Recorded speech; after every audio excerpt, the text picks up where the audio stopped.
It's Weekend Update with Colin Jost and Michael Che.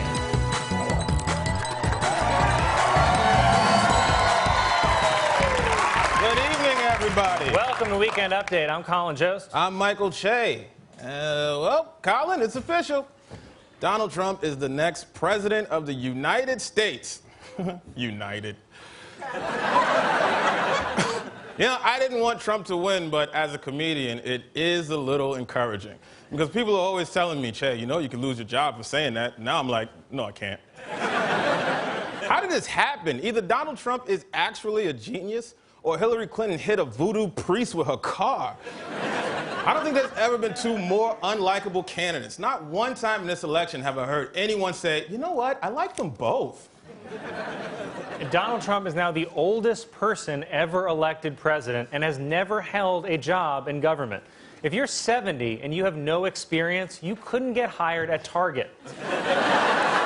A 70-year-old holding a new career is not how president's supposed to work. It's the plot of The Intern.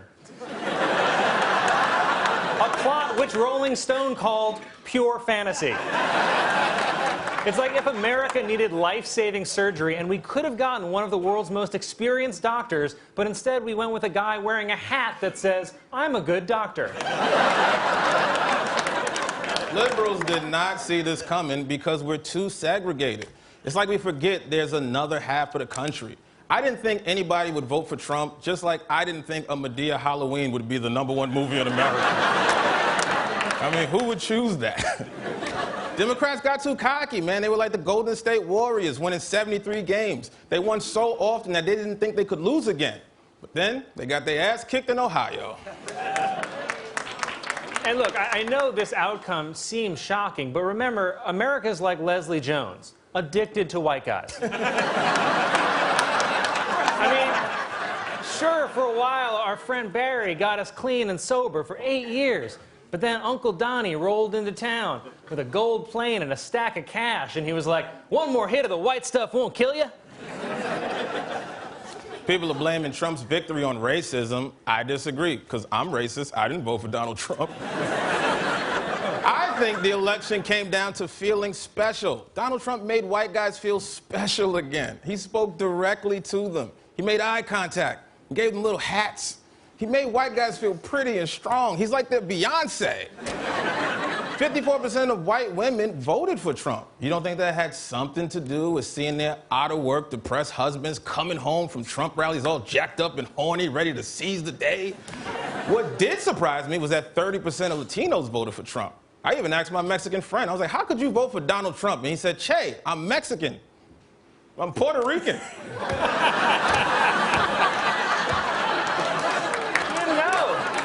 He wasn't sure. Other. Ethnicity other. And look, Don't cut to me.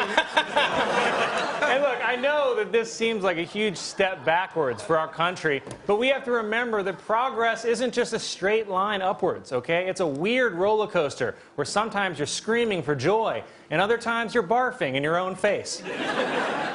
If anything, this election shows just how disconnected we are from each other, okay? I mean, look at this map of votes by county. You see how the Democrat area looks like the Metro PCS coverage zone? I mean, we're sharing a bed together, and conservatives are all sprawled out in the middle while liberals are on the edge, passive-aggressively tweeting. If we want this relationship to work, we gotta cuddle, man. We gotta talk, get familiar. You can't just wait until you're in desperate need of attention and then poke her in the back with your penis and ask, you sleep?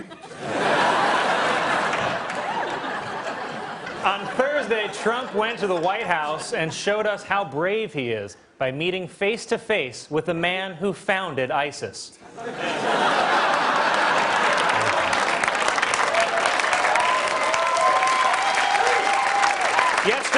Yesterday it was announced that Mike Pence will lead Trump's transition team, which is weird because normally when people transition, Pence sends them to conversion therapy. Oh, one off. Despite Donald Trump's campaign promise to drain the swamp, many of the people in line for his administration are longtime Washington insiders and lobbyists. Because even if you drain a swamp, it's still full of newts, a sleepy little turtle, a hissing possum, and a pile of wet garbage.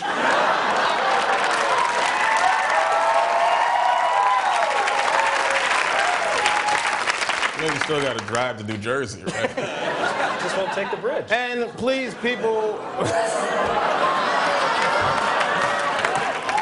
And let's not mourn the political career of Hillary Clinton, okay? She's not going anywhere. This woman is a gangster. She's unbreakable. This is not her first upset, okay?